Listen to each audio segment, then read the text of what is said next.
उसमें भी मैंने अंडरलाइन किया और बहुत अच्छे से एक्सप्लेन किया गया है। तो अगर फर्स्ट पार्ट नहीं देखा तो यार जरूर देख लेना, तभी सेकंड पार्ट पर आना। अब चलिए शुरू करते हैं सेकंड पार्ट। अगर स्टार्ट करने से पहले हमारे चैनल को सब्सक्राइब नहीं किया है तो प्लीज रेड बटन को दबा के सब्सक्राइब कर दो यार, और बेल आइकन को भी प्रेस कर देना। चलिए शुरू करते हैं। After performing the above activities we can say that some materials are hard, lustrous, malleable, ductile, sonorous and good conductors of heat and electricity। इन सारी एक्टिविटीज, जो एक्टिविटीज हमने पार्ट 1 में की थी, उन एक्टिविटीज के आधार पर हम इतना तो कह सकते हैं कि कुछ मटेरियल्स हार्ड होते हैं, सख्त होते हैं, लस्टरस चमकदार होते हैं, मैलिएबल मतलब उन्हें हम सीड्स में कन्वर्ट कर सकते हैं, डक्टाइल मतलब उन्हें हम वायर्स में कन्वर्ट कर सकते हैं, सोनोरस मतलब वो बजते भी हैं, ठीक है, जैसे मंदिर का घंटा हो गया, and good conductors of heat and electricity, और वो अपने बॉडी से हीट एंड इलेक्ट्रिसिटी पास होने देते हैं, गुड कंडक्टर्स होते हैं ये। ऐसे materials, the materials which generally possesses these properties, ऐसे मटेरियल्स जिनके अंदर ये सारी क्वालिटीज होती है, जो ऊपर दिया गया है जिसको हमने अंडरलाइन किया है, जिनके अंदर ये सारी क्वालिटीज होते हैं उनको हम मेटल्स कहते हैं। The examples of metals are iron, copper, aluminium, calcium, magnesium etcetera. अब मेटल्स के कुछ एग्जांपल्स यहां पर दिए गए हैं, लोहा हो गया, तांबा हो गया, एल्यूमिनियम हो गया, कैल्शियम, मैग्नीशियम और भी बहुत सारे मेटल्स होते हैं। इन कॉन्ट्रास्ट और इसके जस्ट विपरीत मटेरियल्स, कुछ ऐसे पदार्थ जैसे कि कोयला हो गया, सल्फर हो गया, आर सॉफ्ट, ये थोड़ा सा मुलायम होते हैं, एंड डल इन अपीयरेंस, और दिखने में थोड़ा सुस्त सा दिखते हैं, मतलब चमकदार नहीं होते हैं। They break down into a powdery mass on tapping with a hammer, और अगर इन पे हथौड़ी से वार किया जाए तो ये पाउडर में कन्वर्ट हो जाएंगे, छोटे छोटे पीसेस में कन्वर्ट हो जाएंगे। दे आर नॉट सोनरस, ये बजते नहीं हैं, और अपने बॉडी से ये हीट एंड इलेक्ट्रिसिटी को भी पास नहीं होने देते, मतलब ये पुअर कंडक्टर्स होते हैं हीट एंड इलेक्ट्रिसिटी के। These materials are called non metals, ऐसे मटेरियल्स को हम क्या कहते हैं? नॉन मेटल्स कहते हैं। The examples of non metals are sulphur, carbon, oxygen, phosphorus. Non metals के यहाँ पे बहुत सारे एग्जांपल्स दिए गए हैं, जैसे सल्फर हो गया, कार्बन हो गया, ऑक्सीजन हो गया, फास्फोरस हो गया, और भी बहुत सारे नॉन मेटल्स होते हैं। अब इस ये जो यहाँ पर पिंक कलर में बॉर्डर में करके दिया है, ये बहुत इंपॉर्टेंट है, थोड़ा ध्यान से सुनना। Metals like sodium and potassium are soft. कुछ ऐसे भी मेटल्स होते हैं जैसे कि सोडियम हो गया, पोटेशियम हो गया, वो मुलायम होते हैं और उनको हम चाकू से भी काट सकते हैं।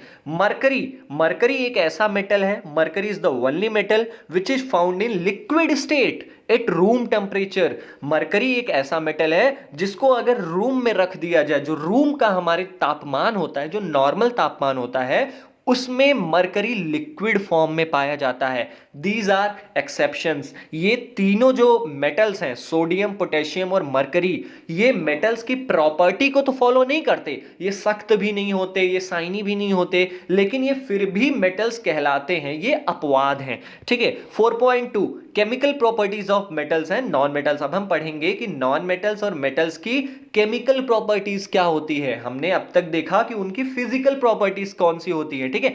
तो केमिकल प्रॉपर्टीज में सबसे पहला जो हमारा एग्जांपल आता है, जो सबसे पहला पॉइंट आता है, वो है रिएक्शन विथ ऑक्सीजन। मतलब देखते हैं हम कि मेटल्स एंड नॉन मेटल्स जब ऑक्सीजन से रिएक्ट करते हैं तो ये एसिड फॉर्म करते हैं कि बेस फॉर्म करते हैं। चलिए इसको हम पढ़ते हैं। You are familiar with the phenomena of rusting of iron. तुम ऑलरेडी जो लोहे में जंग लगता है उस प्रोसेस को जानते हो, उस प्रक्रिया को तुम जानते हो। Recall the phenomena, recall the reaction which rust is formed. अब उसको तुम्हें फिर से याद करना है कि कैसे जंग लगता है, कौन सा केमिकल इक्वेशन उसमें फॉलो होता है, उसको तुम्हें याद करना है। मैं बताता हूं कौन सा केमिकल इक्वेशन होता है उसमें। You had also performed in class 7। तुमने क्लास 7 में एक्टिविटी परफॉर्म की होगी, हालांकि मुझे पता है आपने पढ़ा नहीं होगा, इसीलिए मैं यहां पर बता रहा हूं आपको कि आपने क्लास 7 में मैग्नीशियम रिबन को हवा में बर्न करने वाली एक एक्टिविटी देखी होगी, लेकिन याद नहीं होगा, उसके बारे में मैं बताता हूं। You had learned that in both the processes, मतलब जो दोनों प्रक्रिया होते हैं, जो लोहे में जंग लगना, रस्टिंग ऑफ आयरन, और दूसरा burning of magnesium ribbon in air, ये दोनों प्रोसेसेस में क्या होता है, ऑक्साइड फॉर्म होता है। ऑक्साइड मतलब ये जब इनका जो रिजल्ट आता है, ये देखिए नीचे जो आयरन, ऑक्सीजन और वाटर में रिएक्शन हुआ है, इसमें देखिए जो इसका रिजल्ट आया है Fe2O3, इसमें भी ऑक्साइड फॉर्म हुआ है। जो नीचे मैग्नीशियम और ऑक्सीजन का रिएक्शन हुआ है, इसमें भी MgO ऑक्साइड का फॉर्म हुआ है कि नहीं। तो दोनों रिएक्शन में ऑक्साइड का फॉर्मेशन होता है। अब इसमें कहा है कि इन दोनों रिएक्शन को कंप्लीट करो, तो मैंने आपके लिए ये दोनों रिएक्शन लिख दिए हैं, यहां से आप नोट डाउन कर लेना। मैं आपको बता दूं, जब लोहा ऑक्सीजन और पानी के कांटेक्ट में आता है तो वो फेरस ऑक्साइड, जिसे हम जंग भी कहते हैं, वो बनाता है। मैग्नीशियम जब ऑक्सीजन के कांटेक्ट में आता है, एयर के कांटेक्ट में आता है, तो वो MgO बनाता है। समझ गए, मैग्नीशियम ऑक्साइड जिसे हम कहते हैं। अब एक्टिविटी 4.3 हम करेंगे, इसको मैं हल्का फुल्का बता देता हूं। इस एक्टिविटी में टोटल है क्या, लेट अस चेक। हमें चेक करना है, हमें पता करना है कि जंग जो होता है, रस्ट जो होता है, वो एसिड होता है कि बेस होता है। ठीक है, इसके लिए तुम्हें क्या करना पड़ेगा, collect a spoon full of rust. तुम्हें एक चम्मच जंग, जंग मतलब अब समझ रहे हो, कहीं भी कोई लोहा आपका अगर जंग लगा हो उसमें, तो उसको जब आप पीटोगे तो छोटे छोटे थोड़े थोड़े टुकड़े निकलेंगे। वैसे ही आपको एक चम्मच रस्ट मतलब कि जंग अपने चम्मच में लेना है। उसके बाद क्या करना है, थोड़ा सा पानी भी लेना है। क्या करना है, उसको एक बीकर में पहले रस्ट डालो, फिर पानी डालो। बीकर मतलब समझ रहे हो ना, ये जो लंबा वाला ये बीकर है। पहले तुम रस्ट डाल दो उसमें, फिर पानी डाल दो, उसको सेक करो। देखो हमें टेस्ट क्या करना है, टेस्ट द सॉल्यूशन। अब जो सॉल्यूशन बनता है किसका किसका, जंग का और पानी का, रस्ट का और वाटर का जो सॉल्यूशन बनता है, हमें चेक करना है रेड लिटमस पेपर से, कि लिटमस पेपर से एक्चुअली हमें चेक करना है कि वो एसिड है कि बेस है। तो मैं आपको बता दूं, जो जंग होता है अगर उसमें हम वाटर डाल देते हैं तो उसका जो सॉल्यूशन होता है ना, वो बेसिक आता है, मतलब बेस होता है, क्योंकि रेड लिटमस पेपर ब्लू में कन्वर्ट हो जाता है।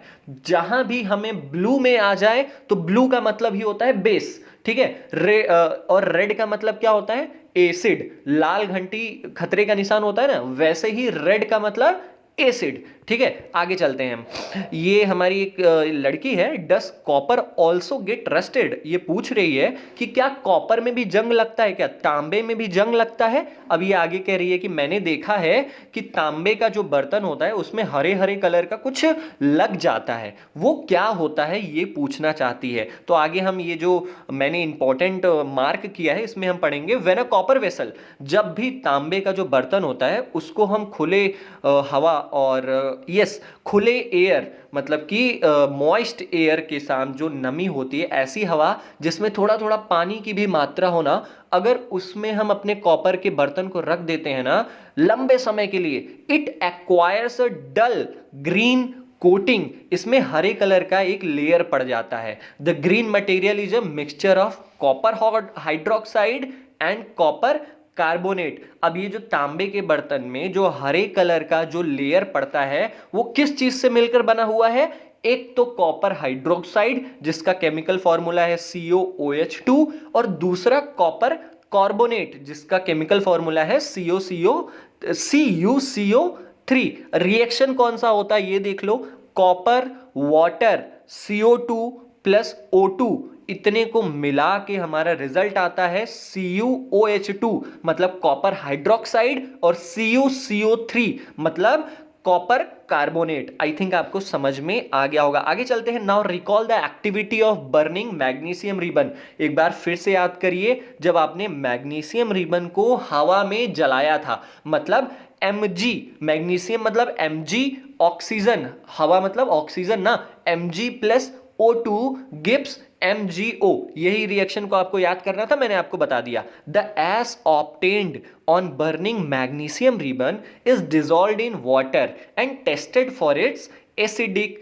Basic nature. अब हमें क्या करना है, जो मैग्नीशियम रिबन को हम जलाते हैं तो उसका जो राख निकलता है उसको हमें पानी में क्या करना है, घोलना है और टेस्ट करना है लिटमस पेपर से कि ये एसिड है कि ये बेस है। चलो मैं आगे बताता हूं। इज द सोल्यूशन एसिडिक और बेसिक? हमें पता करना है कि जो मैग्नीशियम रिबन के जलने से जो हमारा राख होता है उसको हम अगर पानी में मिलाते हैं तो एसिड मिलता है हमें कि बेस मिलता है? हम ये कैसे पहचानेंगे? How do you ascertain this? You must have observed that the red litmus turns blue. जब तुमने मैग्नीशियम रिबन के राख को पानी से मिलाया होगा और फिर लिटमस पेपर से जब चेक किया होगा तो तुमने पाया होगा कि रेड लिटमस जो होता है वो ब्लू में टर्न हो जाता है। तो ब्लू का मतलब क्या बताया था मैंने? ब्लू का मतलब base. So oxide of magnesium is also basic in nature, और इसलिए हम बोल सकते हैं जो हमारा रस्ट ऑफ आयरन वाला जो हमने एक्टिविटी की थी उसमें भी वहां पर बेसिक निकला था। यहां जो हम मैग्नीशियम रिबन वाला रिएक्शन कर रहे हैं यहां पर भी बेसिक निकल रहा है। तो हम ऐसे कह सकते हैं कि जो मेटल कोई भी मेटल अगर वो ऑक्सीजन के कांटेक्ट में आता है तो वो हमेशा हमें क्या देता है? बेस देता है। फिर से जान लो क्या देता है? बेस। वही यहां पर लिखा गया है कि इन जनरल आमतौर पे जो मेटेलिक ऑक्साइड्स होते हैं वो बेसिक होते हैं नेचर में। ठीक है, let us now observe the reaction of non metals with oxygen. अब हमें पढ़ना है कि जब नॉन मेटल्स ऑक्सीजन से रिएक्ट करते हैं तब क्या देते हैं? एसिड की बेस। हमने अब तक देखा जब मेटल्स ऑक्सीजन से रिएक्ट करते हैं तो क्या देते हैं? बेस देते हैं। अब हमें देखना है कि जब नॉन मेटल्स ऑक्सीजन से रिएक्ट करते हैं तब क्या देते हैं वो। यहां पे एक एक्टिविटी है 4.4, इसमें क्या लिखा गया है? आपके टीचर ये एक्टिविटी करवाएंगे, वही लिखा गया है यहां पर। Take a small amount of powdered sulphur. आपको क्या लेना है? सल्फर का पाउडर लेना है, उसको डिफ्लैग्रेटिंग स्पून। यहां पर मैं फिगर देखो एकदम ध्यान से मैं आपको बता देता हूं करना क्या है। ये जो आपको स्पून दिख रही है ना, देसी भाषा में ये जो चम्मच दिख रही है आपको, इस चम्मच में देख रहे हो येलो कलर का सल्फर पाउडर है। आपको उसे गर्म करना है और गर्म करके एक ऐसा जो दिख रहा है ना, ये ग्लास का जो बर्तन दिख रहा है आपको बड़ा सा, इसमें वो चम्मच जब सल्फर जलने लगे सीधा आपको वो चम्मच उठा के इस बर्तन में डाल देना है, फिर ढक्कन बंद कर देना है। कुछ समय बाद आपको ये जो लिड है ऊपर की जो ढक्कन है उसको निकालना है, ढक्कन चेंज करना है, उसमें थोड़ा सा पानी मिलाना है। उसके बाद आपको क्या करना है? अब टेस्ट करो। अब आपको लिटमस पेपर उसमें डालना है और चेक करना है कि जो सल्फर और ऑक्सीजन का जो कॉम्बिनेशन है वो एसिड है कि बेस है। जब हम इसमें लिटमस पेपर डालेंगे ना तो हमें पता चलेगा ये तो एसिड है। ये रिएक्शन यहां पर दिया गया है सल्फर एसिड SO2। ठीक है, इसको जब हम H2O से मिलाएंगे तो ये H2SO3 मतलब हमें एसिड देगा। ठीक है, समझ गए? कोई दिक्कत तो नहीं है ना? हमने यहां तक जाना कि नॉन मेटल्स जब हमारे वाटर के कांटेक्ट में आते हैं, ठीक है, तो वो क्या देते हैं? हमें एसिड देते हैं।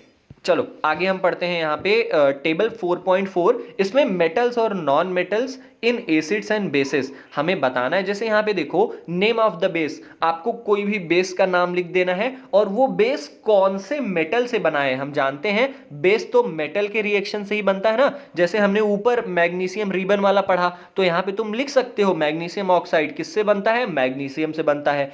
ऐसे ही तुम्हें एक एसिड का नाम बताना है और वो एसिड कौन से नॉन मेटल से बना है वो यहां पर लिख देना है। आपको ये टेबल का जो एक्सप्लेनेशन है मैं आपको क्वेश्चन आंसर वाली सीरीज में दे दूंगा, कोई टेंशन ना लो। समझ में नहीं आता है तो कमेंट बॉक्स में करो, मैं आपको फिर से बताता हूं इस टेबल के बारे में पर्टिकुलरली, बाकी आपको पूरा समझ में आ गया होगा।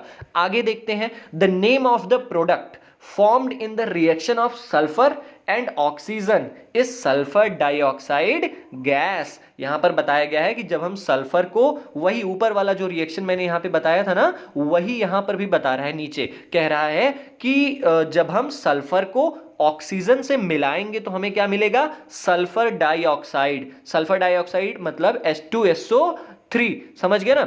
चलो ये रिएक्शन का नाम यहां पर दे दिया है इसने कि सल्फर डाइऑक्साइड SO2 हो गया। वाटर का केमिकल फार्मूला क्या होता है? H2O होता है। जब SO2 और H2O मिलता है तो H2SO3 देता है। When sulphur dioxide is dissolved in water sulphurous acid is formed. मैंने आपको पहले ही बताया है कि जब सल्फर जो कि नॉन मेटल है जब वो ऑक्सीजन के कांटेक्ट में आता है, कोई भी नॉन मेटल जब ऑक्सीजन के कांटेक्ट में आता है तो वो हमें क्या देता है? एसिड देता है। ठीक है, the sulphurous asset turns blue, litmus paper red. और अगर जब हम चेक करेंगे इसके रिजल्ट को, जो सल्फर डाइऑक्साइड और वाटर के कॉम्बिनेशन से जो बना है, इसको जब हम चेक करेंगे लिटमस पेपर से, तो हम देखेंगे ब्लू लिटमस पेपर रेड में कन्वर्ट हो जाता है। मतलब रेड का मतलब खतरे की घंटी, खतरे की घंटी मतलब एसिड, समझ गए ना।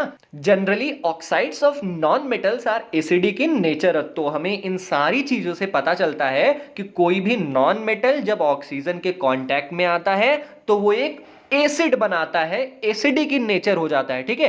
Recall the name of some of the laboratory acid. अब आपको क्या करना है, आपके लैब में जो भी एसिड रखे गए हों, जैसे सल्फ्यूरिक एसिड हो गया, हाइड्रोक्लोरिक एसिड हो गया, इन सब एसिड्स को और कुछ बेसिस का नाम लिखना है। Note down their names in table 4.4। मैंने जो आपको बताया कि टेबल 4.4 में क्या करना है, आपको कुछ बेस का नाम लिखना है, कुछ मेटल का कुछ एसिड का नाम लिखना है, और क्या करना है आपको, आइडेंटिफाई द मेटल और non metal present in them which forms oxides with oxygen. आपको पता करना है कि जो ये एसिड्स हैं ये कौन से नॉन मेटल से बने हैं और ये जो बेसिस हैं वो कौन से मेटल से बने हैं। तो वो मैंने आपको पहले ही यहां पर बता दिया था।